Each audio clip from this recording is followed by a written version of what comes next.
जो लोग रास्ते में मंदिर को देखकर प्रणाम करते हैं उनके साथ क्या होता है, ये कोई साधारण बात नहीं है। यह केवल एक परंपरा नहीं, यह कर्मों का सूक्ष्म विज्ञान है। आप सोचते हैं बस हाथ जोड़े, सिर झुकाया, आगे बढ़ गए, पर क्या आपने कभी महसूस किया कि उस एक पल में कुछ भीतर बदलता है? वीडियो को अंत तक देखें, क्योंकि हम आज एक रहस्य से पर्दा उठाने जा रहे हैं जो आज तक हमें किसी ने नहीं बताया है। वीडियो के अंत में बहुत ही ज्ञानवर्धक उपदेश दिया है जिसे देखना ना भूले। शास्त्र कहते हैं, मंदिर के सामने झुकना, पत्थर के आगे नहीं, अपने अहंकार के आगे झुकना है। और सावधान, जीवन का एक अदृश्य नियम है, जो स्वेच्छा से झुकता है उसे परिस्थितियां तोड़ती नहीं। जो झुकना भूल जाता है उसे जीवन झुकाना सिखाता है। आज हम इसी रहस्य का पर्दा उठाएंगे। भक्तों, आज की बात हल्की नहीं है। यह केवल आस्था की चर्चा नहीं, बल्कि जीवन के एक सूक्ष्म नियम का रहस्य है।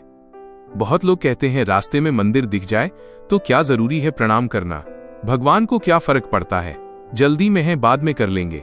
पर शास्त्र एक गंभीर संकेत देते हैं, जिस दिन मनुष्य झुकना भूल जाता है उसी दिन जीवन उसे झुकाना शुरू कर देता है।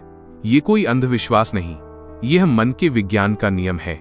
आज इसी रहस्य को समझते हैं प्रवचन के माध्यम से, दो दृष्टांतों के साथ। प्रणाम का वास्तविक अर्थ क्या है? पहले एक भ्रम दूर कर लें। मंदिर के सामने प्रणाम करने का अर्थ ये नहीं कि भगवान को आपकी उपस्थिति का रजिस्टर भरना है। भगवान को न आपके हाथ जोड़ने की जरूरत है, न आपके सिर झुकाने की। प्रणाम भगवान के लिए नहीं, प्रणाम मनुष्य के लिए है। जब आप हाथ जोड़ते हैं, आप संसार से नहीं, अपने अहंकार से संवाद करते हैं। जब आप सिर झुकाते हैं, आप मूर्ति के आगे नहीं, अपने भीतर के अभिमान के आगे झुकते हैं। एक प्राचीन कथा है। एक राजा था, अत्यंत शक्तिशाली, धनवान, विजयी। उसके राज्य में एक साधु रहते थे। राजा जब भी उस मार्ग से गुजरता, साधु के आश्रम के सामने से निकल जाता, पर प्रणाम कभी नहीं करता।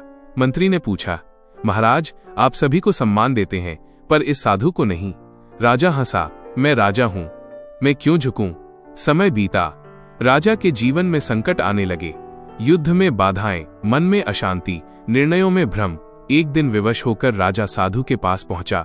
साधु मुस्कुराए और बोले, राजन, तुम्हारे जीवन में जो संकट आए वे दंड नहीं थे, वे तुम्हारे अहंकार के परिणाम थे। राजा चकित, अहंकार से संकट?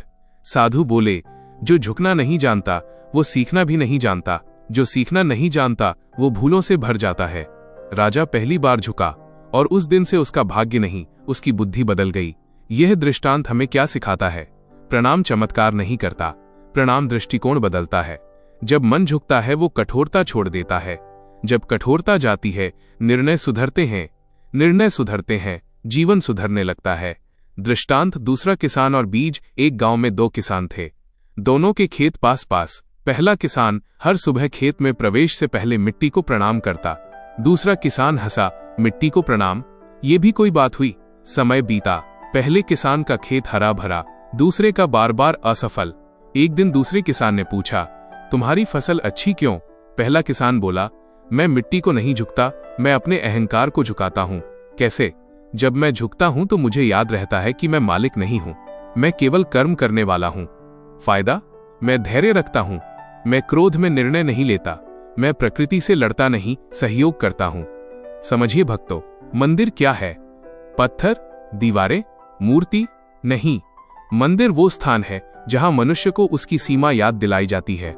रास्ते में मंदिर दिखना एक आध्यात्मिक संकेत है, जैसे जीवन कह रहा हो, रुक मत, बस एक पल के लिए विनम्र हो जा। सबसे बड़ी भूल क्या है? मंदिर देखकर प्रणाम न करना उतनी बड़ी भूल नहीं, मंदिर देखकर भी भीतर से न झुकना ये भूल है। कई लोग हाथ जोड़ते हैं पर मन में जल्दी खत्म हो, लोग देख रहे हैं, बस औपचारिकता है। ऐसा प्रणाम केवल शरीर का अभिनय है। सच्चा प्रणाम वो है जहां एक पल के लिए मन शांत हो जाए। अब एक गंभीर बात, जीवन में समस्याएं क्यों बढ़ती हैं? केवल ग्रह, भाग्य, कर्म नहीं, कई बार मन की कठोरता भी कारण होती है। और मन कब कठोर होता है? जब वो बार बार कहता है, मैं सही हूं, मैं क्यों झुकूं, मुझे किसी की जरूरत नहीं। इस कठोरता को धीरे धीरे पिघलाता है प्रणाम का वास्तविक लाभ। जब आप मंदिर देखकर प्रणाम करते हैं, मन शांत होता है, अहंकार नरम होता है, भीतर विनम्रता जागती है, निर्णयों में संतुलन आता है, क्रोध घटता है। भगवान प्रसन्न हो या न हो, आपका मन प्रसन्न होने लगता है। एक अंतिम प्रश्न कई लोग पूछते हैं, अगर जल्दी में हो तो? भक्तों, भगवान को आपके समय की नहीं, आपके भाव की आवश्यकता है।